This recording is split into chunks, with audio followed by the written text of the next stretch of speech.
merupakan kewajiban kita. Ya. Menyuruh kepada kebaikan itu adalah merupakan kewajiban kita per individu. Ya. Bagaimana kita mengajak orang untuk berbuat baik. Saya sudah memberikan ini judul, ada 4 orang yang beruntung di medan akhirat. Tapi sebelum saya masuk ke materi, saya ingin dulu menyampaikan apa sih manfaatnya kita berkumpul seperti ini. Ya. Apa sih gunanya kita berkumpul seperti ini? Karena biasa ada orang berkumpul kerjanya hanya makrosik utama. Ya, temannya diperhatikan satu persatu sampai di rumahnya menjadi bahan gosip. Nauzubillah. Tapi saya yakin dan percaya di majelis taklim ini tidak ada yang seperti itu. Ya. Jadi sekalian, Umar bin Khattab pernah berkata, Rasulullah SAW bersabda, "Man masya ila alim," kata Rasulullah, "Man masya ila alim kana lahu bi kulli waqtin hasan." Barang siapa yang mendatangi orang alim, mendatangi pengajian seperti ini, ya, sarasian seperti ini, tempat berkumpul seperti ini, apa kata Rasulullah? Kana lahu bi kulli waqtin hasanah. Setiap satu langkahnya akan mendapatkan mi'atu hasanah, 100 kebaikan. Bayangkan itu. Satu langkah dapat 100.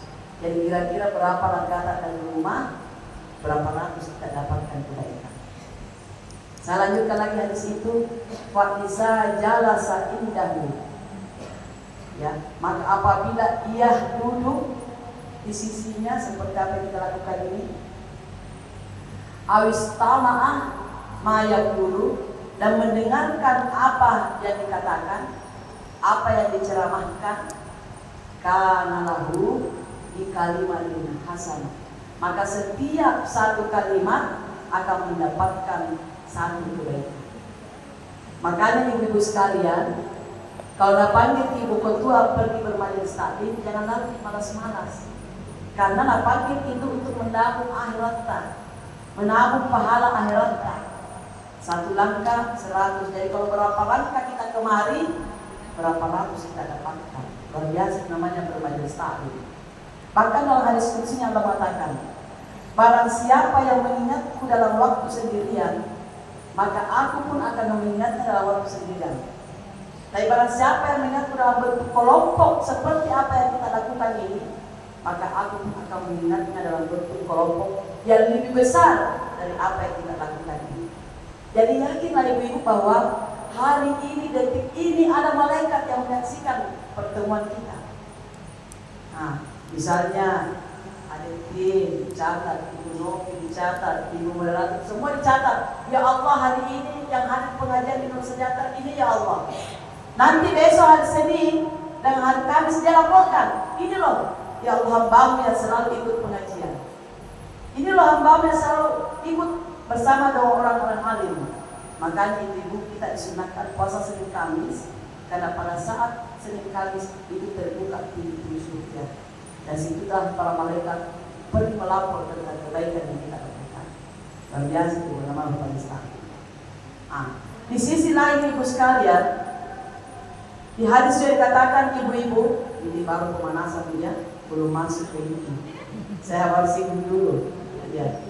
Ya, jadi jangan kira kalau lama-lama, sejak lama karena sebentar ada lagi pengajian hari Selasa insyaallah.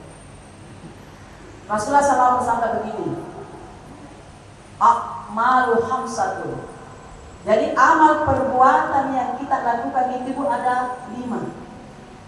Ada amal sama lagi. Ada amal yang dibalas sama. Ada juga wa amalun mujibun, ada amal yang ditentukan. Ada juga wa amalatun asyaratun, ada amal yang dibalas 10 pahalanya oleh Allah. Ada juga wa amalun bisa berimaatin, ada amal yang dibalas 700 kali pahalanya oleh Allah. Ada juga wa amalun la ya'lamu sawabu ya illallah. Ada amal yang kita tidak ketahui kecuali Allah Subhanahu wa Ta'ala. Mana itu amal yang sama, Ibu? Barang siapa yang berniat untuk berbuat baik, ya, maka dia akan diberikan satu pahala. Tapi sebaliknya kalau kejahatan, kalau diniatkan berbuat jahat, belum berdosa nanti dilakukan. Tapi kalau kebaikan baru diniatkan, sudah akan mati pahala. Misalnya, Ibu Ketua, besok ya Ibu kita bermajelis taklim. Ibu bilang insya Allah saya akan hadir. Sudah dicatat pahala oleh Allah Subhanahu wa Ta'ala. Apa tak lain kalau kesini? Luar biasa namanya kebaikan. Ya. Itu amal yang dibalas sama. Ada juga wa amal mujibun, amal yang menentukan. Kalau kita mensyirikatkan Allah, maka neraka tempat kita. Tapi kalau kita tidak mensyirikatkan Allah, insya Allah surga tempat kita. Amal yang menentukan. Ada juga amal yang dibalas wa asyaratun, dibalas 10 pahalanya. Apa kata Allah? Man ja'a bil hasanati falahu asyru amsalha. Barang siapa yang berbuat kebaikan satu saja, kata Allah, asyru amsalha, maka akan dibalas 10 pahalanya oleh Allah Subhanahu wa Ta'ala. Kita panggil teman tadi, sebentar kita pergi pengajian, itu kebaikan dibalas oleh Allah. Luar biasa namanya kebaikan. Ada juga amal yang dibalas bisa berimaman di kali pahalanya. Apa itu, Bu? Yaitu jihad fisabilillah. Ya, menafkahi istri, anak itu juga jihad. Taat patuh pada suami itu juga jihad. Mendidik anak itu juga jihad. Luar biasa pahalanya. Ada juga wa amalun la ya'lamu sawabun amin Allah. Amal yang dilakukan tapi tidak diketahui pahalanya kecuali Allah Subhanahu wa Ta'ala. Apa itu kira-kira itu? Yaitu puasa.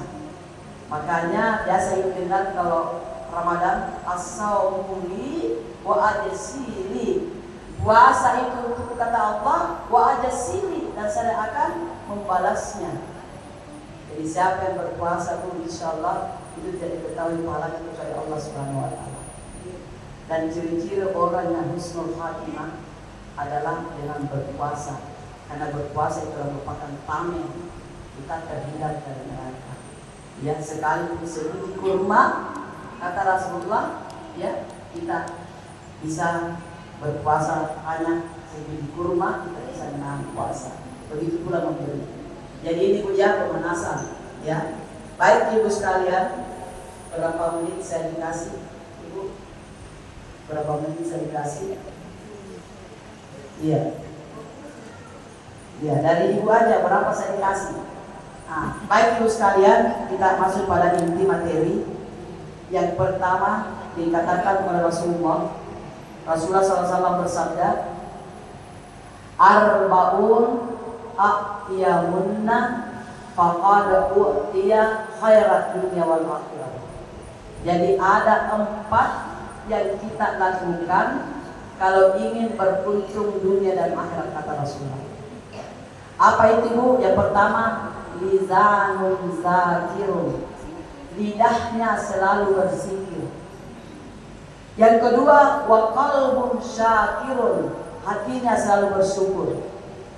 Yang ketiga, wa badanun sabirun, badannya selalu sabar. Dan yang keempat adalah wa zawjatun mu'minatun shalihah, seorang istri yang mukminah lagi salehah. Iya. Kalau mendengar ayat tadi surah Ar-Rum ayat 21, maka pada sore ini kita bahas sesuai dengan penulisannya adik Tim. Katanya yang viral-viral karena banyak perselingkuhan dan provokator. Ya, apa itu provokator? Pelakor. Ya, banyak perselingkuhan dan banyak pelakor. Tadi saya sedikit tentang sihir, ya. Jadi apa kata Rasulullah? Kalau mau dibaru itu lakukan yang 4. Lisan zakirun, lidahnya selalu berzikir. Jadi zikir ini Bu adalah kerja untuk memperbaharui iman kita. Ibu susah, ibu gelisah, ya, ibu sedih, ya, ibu marah, ingat cepat kepada Allah. Ala bizikrillah tatma'innul qulub. Dengan mengingat Allah hati akan menjadi tentram. Bahkan dalam kitab Sawil Al-Wabil oleh Ibnu Qayyim mengatakan bahwa ada 70 fungsinya zikir dalam kehidupan kita. Iya. Tapi saya tidak terlalu berpanjang lebar di bahas zikir karena kita sebentar akan masuk ke poin keempat tentang wanita. Iya.